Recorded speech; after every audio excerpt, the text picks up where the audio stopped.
Nah, contohnya seperti ini ya di dalam kurva ini. Nah, dengan adanya voucher tersebut, garis anggaran ini akan berbeda ataupun akan berubah seperti hal ini.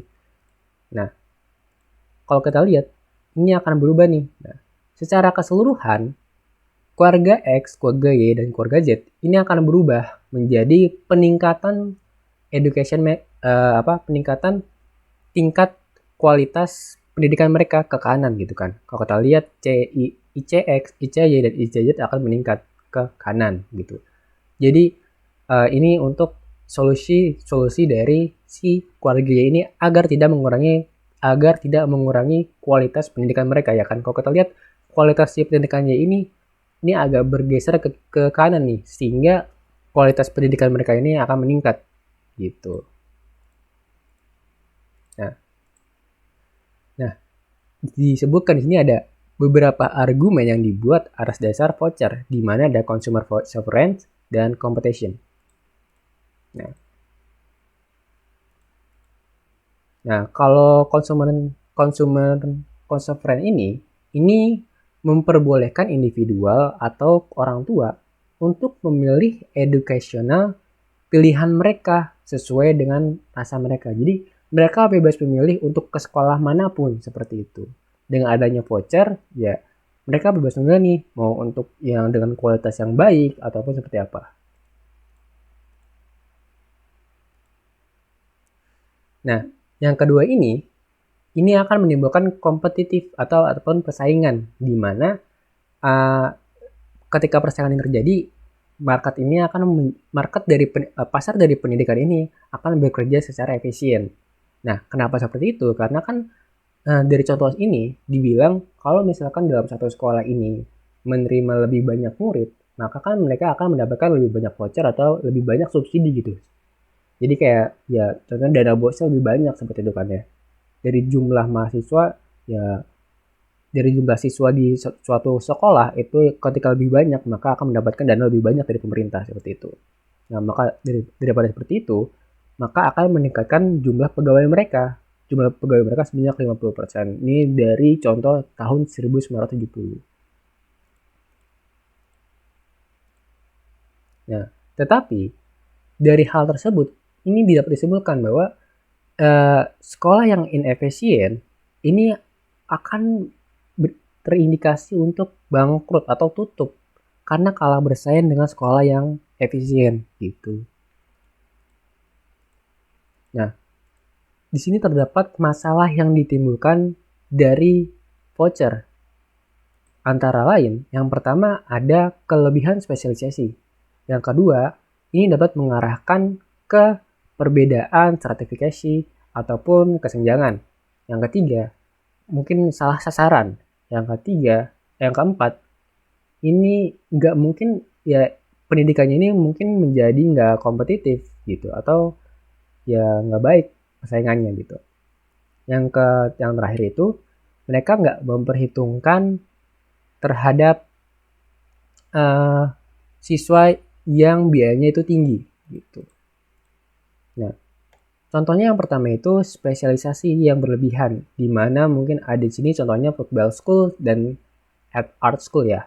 Nah, di sekolah ini mereka lebih memprioritaskan mata kuliah, memprioritaskan ya pendidikan yang tadi yang spesialisasinya, nggak yang pendidikan umumnya kayak matematika, IPA, IPS, ya bahasa dan sebagainya. Mereka lebih memprioritaskan mungkin ke fisiknya, ke seninya, masing-masing dari ya spesialisasinya kayak gitu. Nah, lalu voucher ini bisa berpotensi untuk memperkenalkan segregasi terhadap banyak dimensi gitu. Jadi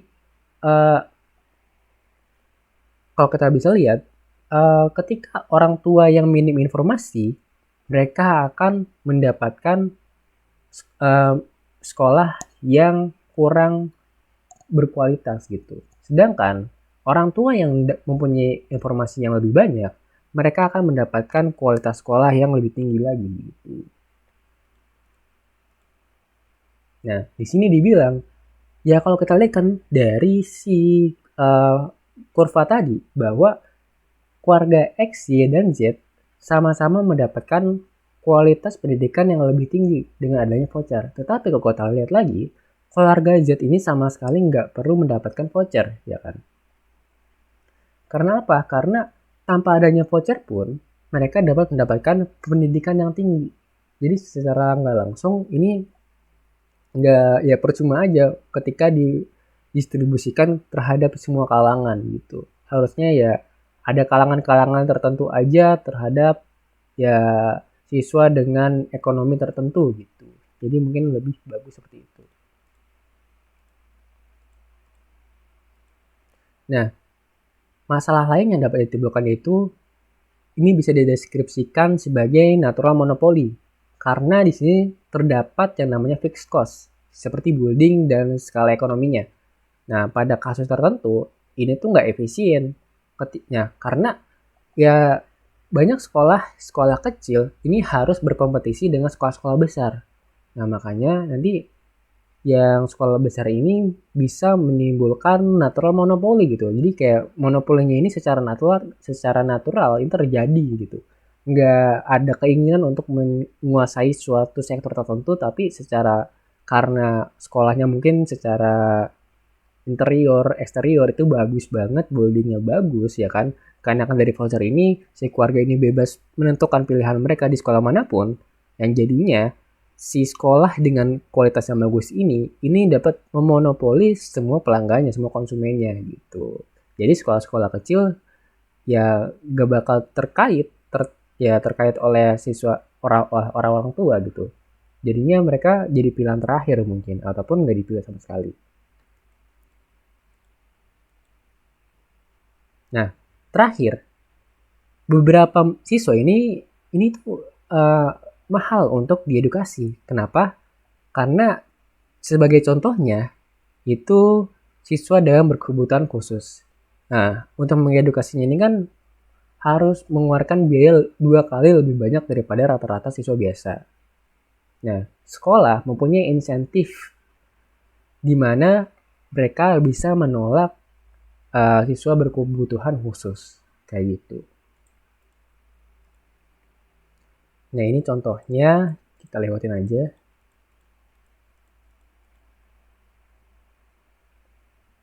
Nah, magnet school sama charter school. Magnet school itu ya seperti tadi ya, kayak sekolah olahraga ataupun sekolah seni. Jadi dia itu sekolah spesialisasi yang dimana kalau mau masuk itu harus ada ya kualifikasi tertentu. Entah itu harus ujian fisik ataupun ujian seni. Itu charter school. Charter school itu sekolah yang dibiayai oleh pemerintah ya. Contohnya PKN ataupun STIS dan yang lain-lain. Ini contohnya juga, ini suatu kasusnya, kita lewatin aja ya.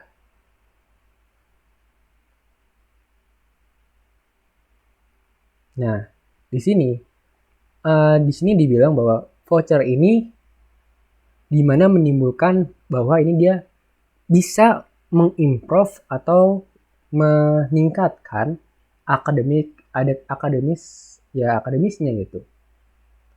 Tetapi juga menimbulkan kesenjangan gitu. Kenapa? Ketika mereka pindah ke swasta untuk mendapatkan ya kualitas pendidikan yang lebih baik, ya berarti kan mereka dipertemukan oleh dari kalangan ekonomi yang lebih tinggi daripada mereka ataupun mungkin tinggi sekali gitu. Nanti bakal kelihatan nih kesenjangan antara si kaya dan si miskin seperti itu, kayak gitu. Nah, return to education. Nah, return to education itu merupakan manfaat yang diperoleh oleh masyarakat ketika seorang individu ini memperoleh lebih banyak sekolah atau ketika mereka mendapatkan sekolah dari kualitas lingkungan yang lebih baik. Nah, efek dari level pendidikan terhadap produktivitas. Kan kita udah tahu kalau pendidikan ini menimbulkan eksternalitas positif, di mana produktivitas ini meningkat, gaji juga meningkat, pendapatan juga meningkat, dan pajak juga meningkat ke pemerintah. Nah, kalau kita lihat dari literatur ataupun dari penelitian menunjukkan bahwa dengan banyaknya pendidikan ini mengarahkan kepada lebih tingginya gaji atau pendapatan dengan angka sekitar kisaran 7% peningkatan terhadap setiap tahunnya terhadap sekolah gitu. Jadi ada peningkatan 7% loh gitu. Nah, efek ini membuka semacam debat gitu kan ya, ataupun semacam pendapat di mana ada human capital sama screening model. Nah, mungkin kita lihat dulu di sini. Nah, jadi ada implikasi dari government policy. Jadi ada dua model nih. Yang pertama human capital model, di mana pendidikan ini meningkatkan produktivitas dan mampu menghasilkan eksternalitas positif. Tetapi di screening model, ini nggak punya nih yang namanya eksternalitas positif. Tetapi ini dari screening model ini daripada positif externalities, hal pendidikan ini mengembalikan atau bermanfaat terhadap ya pribadinya atau privat gitu. Maksudnya apa? Maksudnya pribadi ini memanfaatkan dari pendidikan ini untuk mendapatkan kerja yang lebih baik, mendapatkan gaji sesuai keinginannya, atau ya melanjutkan ke pendidikan yang lebih tinggi seperti itu. Nah, ini kita lanjut. Ini contohnya.